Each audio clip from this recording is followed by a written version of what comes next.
Manila Prosecutor's Office kasi meron akong isa-file na reklamo sa isang grupo na iba doon ay kakilala ko, kaibigan ko, tulad ni Becky Garcia, Albert Andrada.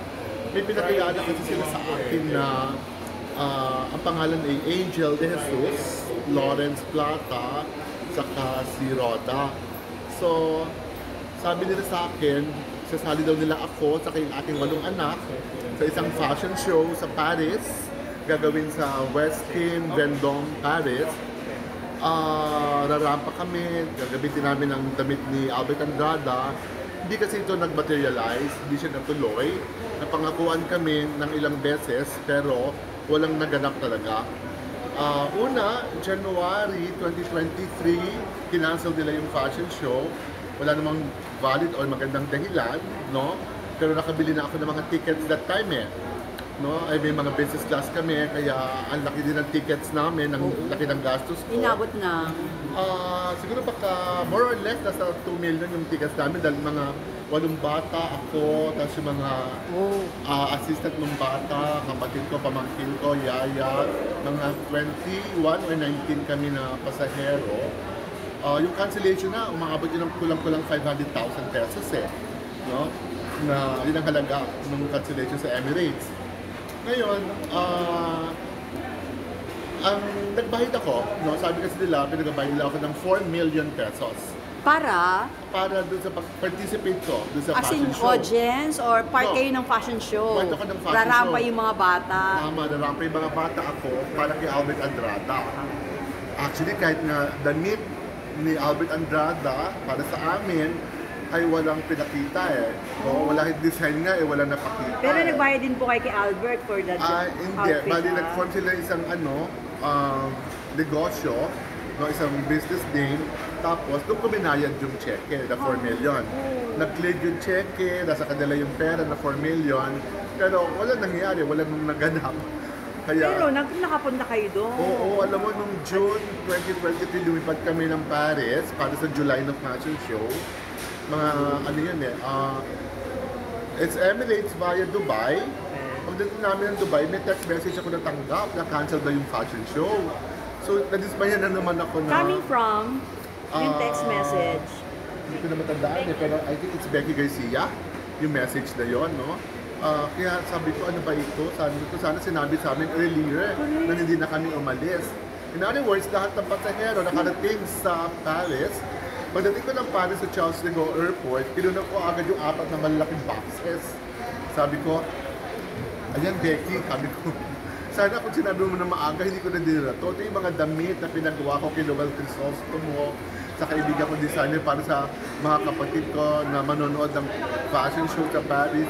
Diba, nakakaya naman kung... Mukhang gusgusin sila doon. Nagpatahi pa ako ng mga damit nila, another gastos yun. So, nakakadismaya talaga. Ilang beses sila nagka-cancel, no? Hanggang walang valid reasons. Tapos yung 4 million ko na binigay sa kanila, nag-clear yun at sa kanila, hindi nila maibalik yung pera. Panay pangako na walang talagang natutupad, no? Ang tagal-tagal na, no? At the same time, nagkaroon kami ng agreement, no? Na nakapirma sila na sa usapan namin na ano man mangyari, like may cancellation na ganyan, hindi matuloy, bayaran nila ako ng 8 million. Okay. So yun ang hinahabol ko sa kanila. May documents pala lahat. May papers po. Yun. Kaya, nag-umi ako ng tulong sa NBI. Kasi lagi na naman ako ng NBI. Kasi matagal na po kayo nag-follow up, walang nangyayari. Walang response, walang whatsoever. Panay, ano lang, pangako, pero wala talaga natupad. So, yung pera kong 4 million nasa kanila. No? Tapos, missing ko, wala sa binibigay sa akin. Wala pa po din yung airfare, mga...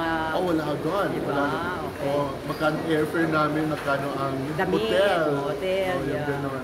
Kahit nga damit din, walang binigay na damit Pero ano ngayon na pag-desisyonan nyo, Sir Joel? Didemanda mo sila or nag-file ka lang muna ng reklamo? Nagreklamo sa NBI. Good thing, nireview ng NBI. Sabi nila, pwede itong i-file ng reklamo. So, nandito kami. Nire-recommend nila yung filing? Nire-recommend nila na mag-file ng reklamo dito sa Manila Prosecutor's Office. Diretso na sa court, kumbaga po. Yun. So, ang kaso ay staffa po. Sino po nag-recommend ng staffa case? Yung NBI? NBI, Magkano po kaya ito? Di ba may ganong price yun, attorney? Hindi mo nakikita namin just kasi namin 4 million yung actual, 8 million sa current damages kasi hindi ka Kasi yung actual na nakuha nilang pera sa akin ay 4 million pesos. Pero 8 million yung napagkasunduan namin na ibabalik nila sa mga damages na tulad ng nga hindi natuloy. Yun, kaya So, you're just umaasa asking ako ng for- 8 million pesos sa kanila. Kung ano yung nasa kontrata, you're just asking them kung ano yung nakalagay sa kontrata na 8 Ano yung million. nakapag-usapan mo? Yun. And sabi ko nga sana yung kulang-kulang 500,000 na cancellation na yun, ibalik din nila. Kasi kawawa rin yung aking travel agent na pinangakuan din nila na mahigit 1 taon na wala rin nangyayari. Kaya talaga walang binibigay ng pera.